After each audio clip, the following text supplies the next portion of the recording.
আসলে একদিকে মজার, আরেক দিক দিয়ে হচ্ছে এখানে ফানি আবার সিরিয়াসও লিখছে এবং খুবই গুরুত্বপূর্ণ লিখছে, যেমন টেকনিক্যাল সময় মতো স্কিল। ডাকসু চাই, প্রতি বছর সময় মতো ডাকসু চাই, যেটা আমরাও চাই সবাই, সেটা বাস্তবায়ন হোক। লাস্ট যে 11th মান্থটা হচ্ছে ডাকসুর তফসিল দেওয়া হবে, প্রচারণা হবে এবং মানে আমরা কি করব, পরবর্তী ডাকসু যারা আসবে তাদের হাতে দায়িত্ব হস্তান্তর করে আমরা বিদায় নিব। এভাবে হচ্ছে আমাদের ডাকসু হচ্ছে প্রতি বছর রেগুলারাইজড হবে।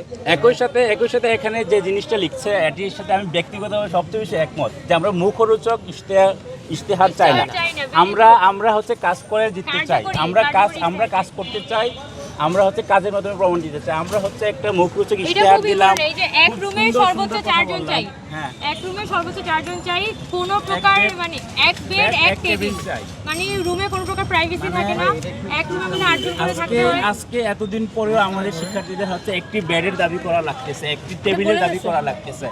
আসলে এটা আমাদের সবার জন্য খুবই দুঃখজনক। এক্সট্রিম মশার কয়েল প্ল্যান্ট ফাইবার দিয়ে তৈরি, তাই সহজে ভাঙে না, সুগন্ধিযুক্ত ও নিরবিচ্ছিন্নভাবে জ্বলে। ডেঙ্গু, চিকুনগুনিয়া বাহি সহ যে কোনো মশার বিরুদ্ধে দেয় এক্সট্রিম সুরক্ষা। যে না মানে একটা টেবিল একটা বেডের জন্য এখন আবেদন করা লাগতেছে।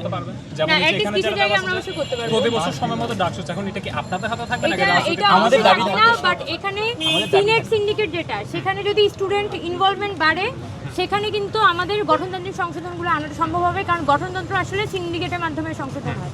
তো আমরা যেটা এক্সপেক্ট করবো যে যদি ডাকসুতে এখানে আমরা ইলেক্টেড হয়ে আসি, তাহলে যত বেশি সংখ্যক স্টুডেন্টদেরকে, যত ডাকসুর 28 জন সদস্যই তোমার সিন্ডিকেট যাবে, কেন মাত্র 5 জন যাবে, এই কথাগুলো তো আসলে হওয়া উচিত। তাইলেই তো স্টুডেন্টদের ভয়েসটা আরো বেশি স্ট্রং হবে। আরেকটা বিষয় বলবেন, এই যে ক্যাম্পাসে লেখা আছে সে শাটল বাচ্চাই বা ই কার্ড ফ্রি চাই, এখানে আমরা দেখতে পাচ্ছি বর্তমানে যে শাটলটা চালাইছে একটু ভাড়াও মনে হয় একটু বেশি, বা পর্যাপ্ত নয়, মাত্র 3টা। এই বিষয়ে একটু অলরেডি শাটল যেটা গ্রিন ফিউচার ফাউন্ডেশন, ওরা কিন্তু কয়েকটা শাটল ঢাকা ইউনিভার্সিটি নামিয়েছিল পরীক্ষামূলকভাবে। সামনে খুব সম্ভবত তারা আরও ম্যাসিভ হারে শাটল আনবে। আমরা যেটা এখানে এক্সপেক্ট করি যে এখানে ঢাকা বিশ্ববিদ্যালয়ে যেভাবে করে রিক্সাগুলো অতিরিক্ত ভাড়া নিয়ে চলাচল করে এটা, এবং মেয়েদেরকে ইফটিজিং করে, মেয়েদেরকে হ্যারাস করে, এটা হচ্ছে সবথেকে বড় অনিরাপত্তার বিষয়। আবার এইখানে লিখছে যে হচ্ছে ক্যাম্পাসে প্রেম নিষিদ্ধ করা হোক, আমরা আসলে কোন দিকে যাব? আবার উমামা এখানে লিখছে বাধ্যতামূলক গপ চাই। হইছে ভাই, মানে আমরা আবার প্রার্থী হয়ে খুব বিপদে আমি একটা পড়বো আমার জুনিয়রের জন্য, কি যৌবনের প্রথম ভোট নিশু আপুর জন্য হোক। ও আচ্ছা, নিশু আপুর থেকে নিজের কি অধিকার বুঝে আল্লাহ হইছে। এরপরে এখানে আরেকটা জিনিস লিখছে যে থিওরি, আমার খুব ভালো লাগছে এই যে থিওরি বেসড এডুকেশন থেকে মুক্তি চাই। এটা হচ্ছে একদমই 100 আমি আমার জীবনে প্রচুর বেড়া খাইছি এই থিওরি বেসড এডুকেশনের জন্য। মানে কোনো প্র্যাকটিক্যাল এডুকেশন আমাদের এখানে শেখানো হয় না, খালি বই পড়ি, মুখস্থ করি এবং পরীক্ষার হলে গিয়ে বমি করে আসি। এইদিকে একটা আছে হচ্ছে ওখানে লিখছে চ্যাট জিপিটির ইশতেহার মুক্ত প্রার্থী চাই। Very good. হ্যাঁ, এফবিএস এর যেটা দাবি হচ্ছে ই-লাইব্রেরি রিফরমেশন বছর ধরে বন্ধ আছে।